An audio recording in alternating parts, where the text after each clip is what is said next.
Okay, hopefully, well, this will be the second to the last video on this cash flow waterfall. The last one will summarize this. We'll make some quarterly and annual summaries, and we'll roll up the analysis. Now, for this one, we put in a cash sweep. Let's make it just a 50% cash flow sweep. Okay. Then, actually, compared to some of the others, it should be pretty easy. Because to put in this cash flow sweep, first thing we'll do is, on the repayment of the debt, we can put less early prepayment from sweep. I suppose I should be talking about what these things do. The cash flow sweep simply says, okay, instead of allowing these dividends to be paid, in this case we have a high case, so we have some dividends in all of these periods. We're going to take these dividends and we're going to pay the debt off early, and then you get more dividends at the end. Now, equity sponsors would hate this because it essentially shortens the maturity of the debt, but you can get back probably some of the losses on the cash flow sweep by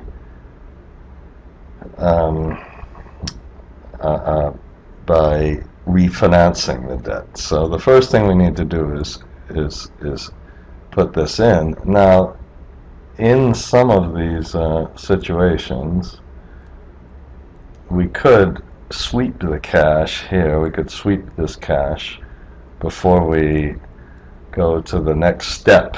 Okay, here we've got a little more cash. In this case, we're actually allowing the dividend to be paid. And here, so we'd sweep this cash down here before we allow it to be paid. Okay, now when we sweep it, we could, I suppose, just reduce the cash flow, but let's have it. Let's put a little sweep account. So we sweep the cash, we take it away, and then we use it to repay the debt in the next period. So of course I've never done this before in kind of a monthly analysis, so we'll that might not be true, but we need to set up a cash sweep account. Okay, and so just like we do before, and we put, of course, an opening balance, and then we subtract out, we add into this account swept cash, and then we take away cash,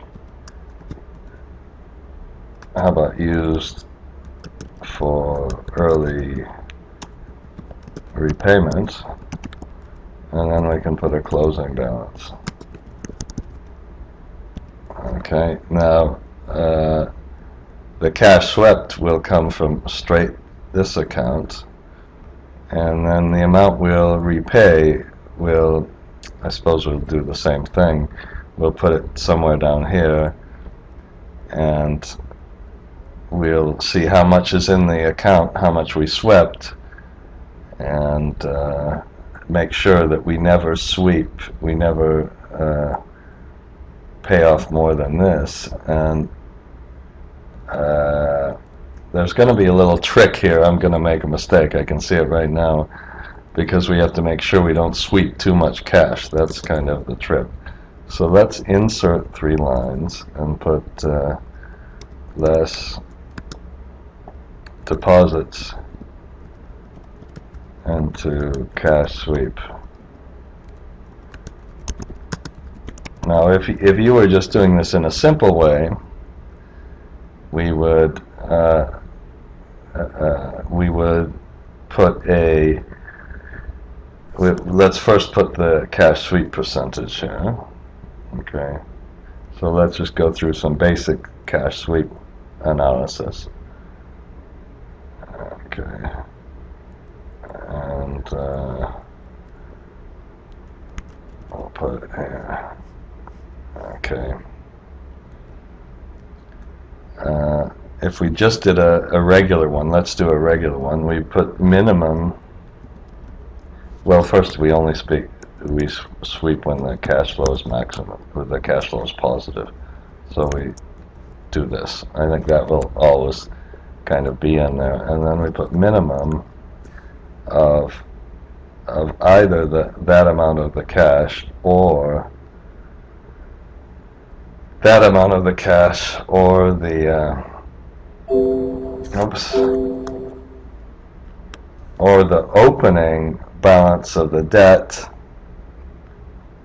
And when we take the opening balance of the debt, we better subtract the amount that we paid in this period. Okay? Now, that's 100% cash flow sweep. So we've taken all this cash flow and just used it to pay off the debt early. Now, there's a problem with this, because we want to pay the 50% cash flow sweep. Now, when you do this, you cannot put the 50% outside like that. That doesn't work, because then your test of the opening balance won't be correct. You need to put the test of the opening balance inside the parentheses. Okay, so that's our cash flow sweep. Now, let's just kind of finish this little example up. If we now take this one from the cash sweep, if we take this one from the cash flow sweep, I'm going to have to stop and go to breakfast, by the way. There's going to be a problem. Okay, so we can put the closing balance as this one also minus this. Okay, and what happens is we get, well, we get negative sweeps because here, and it happens in all of this. So this amount has to be the minimum of what we took or the opening balance. Okay, when we have a cash sweep, because we might not have to stop this, and then I've got some dreaded blue lines, and I'm going to stop the video and we'll fix that one, and then we'll fix the rest of the cash flow sweep. Okay, I just removed the blue line from the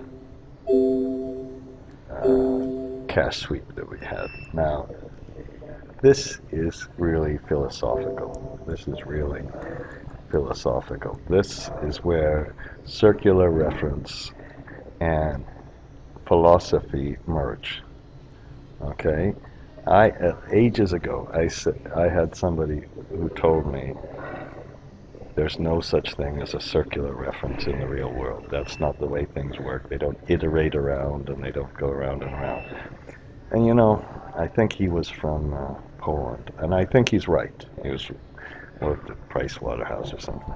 He's right. But if there's a model, and if the model drives the debt sizing, but the debt sizing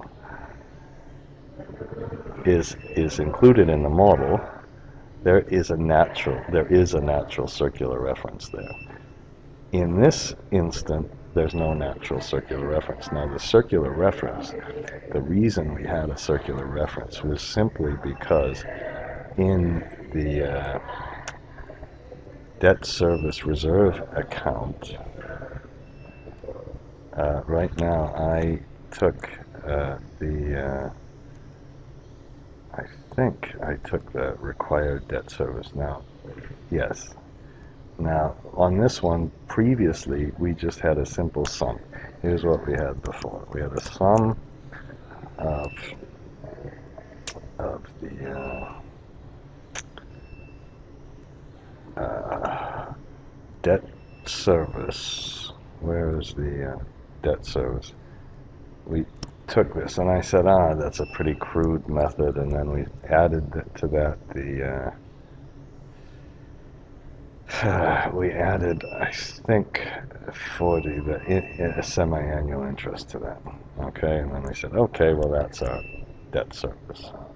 Okay, now I'm going to, since I took a little break, I actually had breakfast and had a nice time, you know, here was our formula. Our formula was the maximum of this or 0, and then we had the minimum of this number, and this maximum we multiplied by the F4, and then we take the minimum of that, or the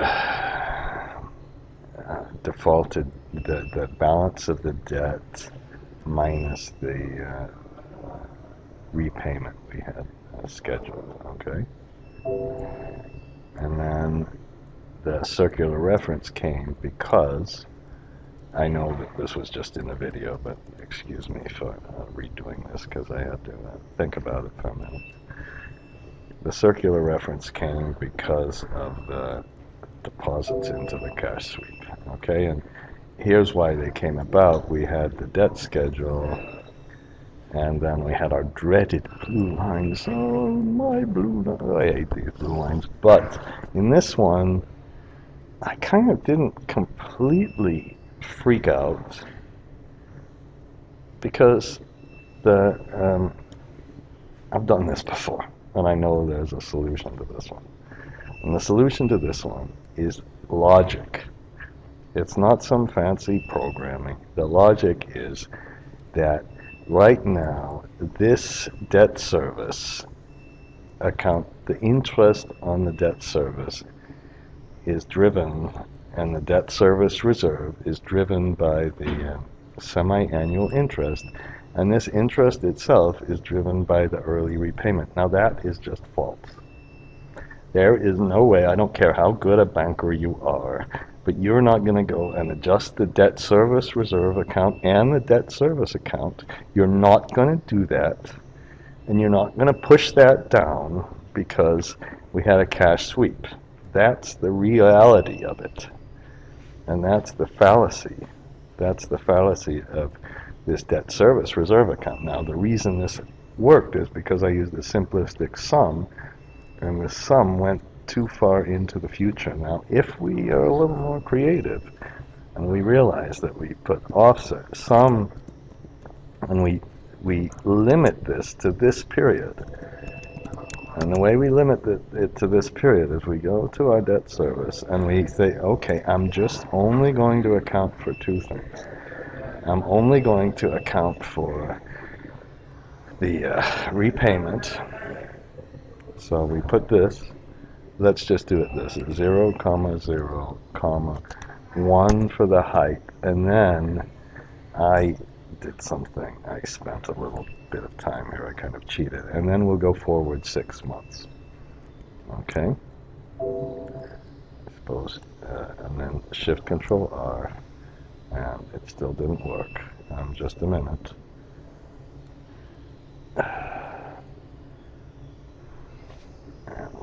this one. This one is this. Okay. Don't worry, don't worry, don't worry. That's the debt service reserve account still. What? Why did I do? Just a minute. Let's just zero this out for just a minute. Okay, and then we get rid of our circular reference. Now, did I do something wrong here? I think I didn't. I think here's the reason. I'm going to take this amount that we put into our debt service reserve account. Sorry. This time I'm going to take it from the cash sweep account. Now, what I have done, let's go and look at the cash sweep account for a minute. Okay, so here's the difference. This cash sweep, we're not going to actually make a payment on this cash sweep until we've finished. So let's put the opening balance of the cash sweep equals the closing balance. Now we're just going to add and put in this account how much cash we've swept. So that, as usual, that comes from down here. That comes from the deposits. But this time, we're only going to use this amount. So we can take the sum of these two amounts and we can take those amounts, and if we need an if statement here, by the way, it doesn't work with simple multiplication. I think it doesn't work. If it's a repayment switch, then we're going to pay it. And if you don't like the false, just multiply it by 1. Okay. And then, and this is gonna. We also have to take the smaller of this or the balance of the debt, but we'll do that. So that just a minute. So this is this plus the cash sweep minus the amount we used for earlier repayment minus the stuff we just take out of the account. Now, if we wait. And that means our interest expense, this is the key, our interest expense will not be affected. Let me repeat that about 10 times. Our interest expense, if we don't take this out until the repayment date, our interest expense won't be affected by it. And then we'll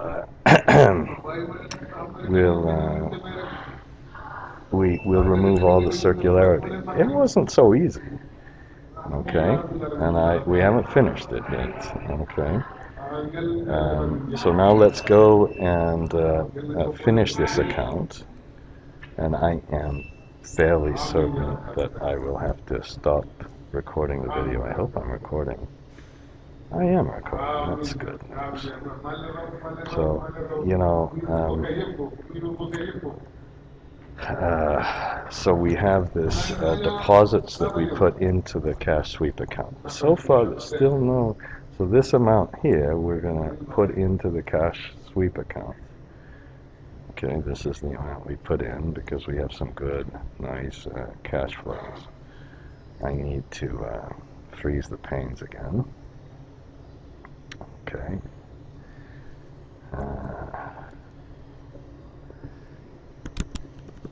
Okay, so that was horrible, wasn't it?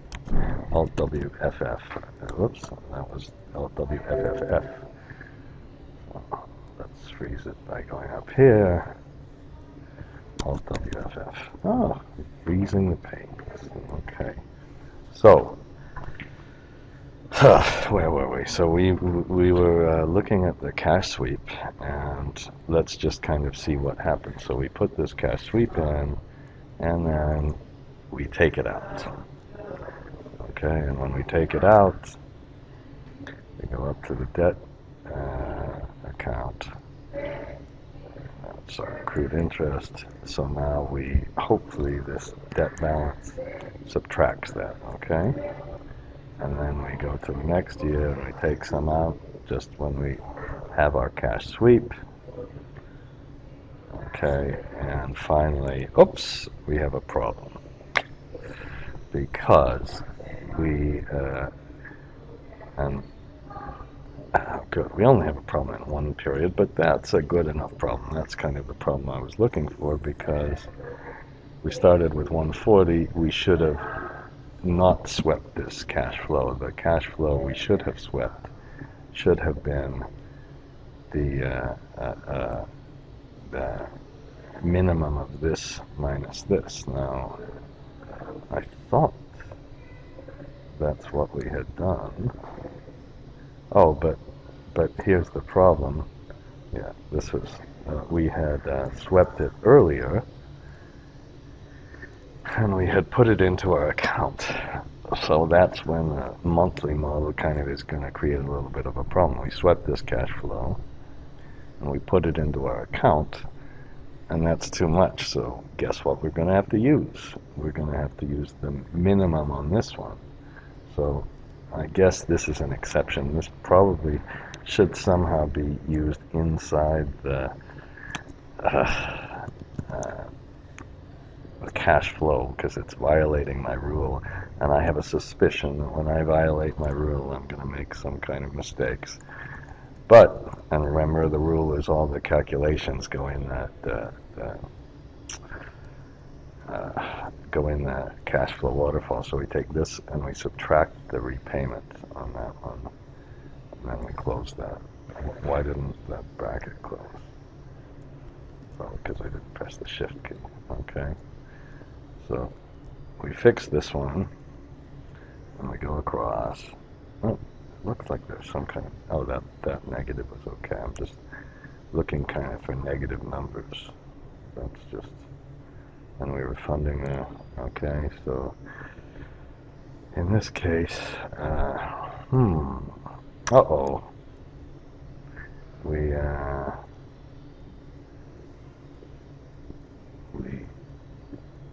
come on, we take the debt schedule. Oh shoot, what happened here?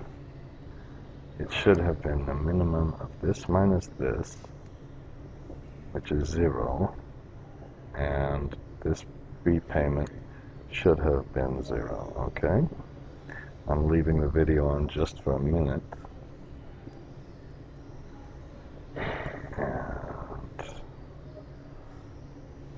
This is too long a formula. This sucks. Just a minute. I'm going to stop this for a minute. Okay, I still hate the formula, but the mistake was I had a 0 in here instead. I really hate this long formula. You probably think, some of you think, oh, he must be smart. Hey, I'm not smart, that's for sure. But you might think, oh, wow, long formula. Sucks. It's the worst thing. It's the disgusting disease of people who think they're good at modeling. Now now what we can do in the very last one is to say, well, you know, in this particular case here, we still have 65 left over. So what we need to do is just take this cash away, and we need to let this cash flow into the cash flow waterfall. So let's just take this line. So this only occurs when it's a repayment period, and when it is a repayment period, we can take this minus the opening balance and see how much we can release. Okay? Or how about we'll do it back the other way around. We'll take this. That's how much we have in the opening balance, and we'd like to pay off this plus this. Okay, that's how much, but we only do that if it's the repayment period.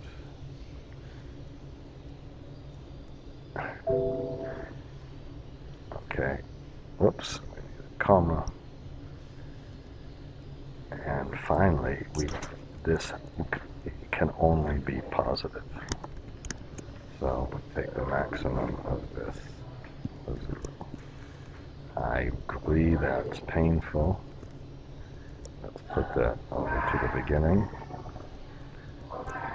And let's press Shift Control R and make sure we don't take anything out until the very, very last period.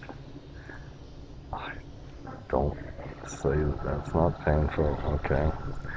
And then we just have to now put this into our cash flow waterfall. So I think there probably would be a better way to do this by having the real formulas down here. But we'll put add cash released from sweep account. Okay, and all I can say is at least we use the minimum and maximum account. You know what I meant. Okay, and then we can make a subtotal. Cash flow after sweep.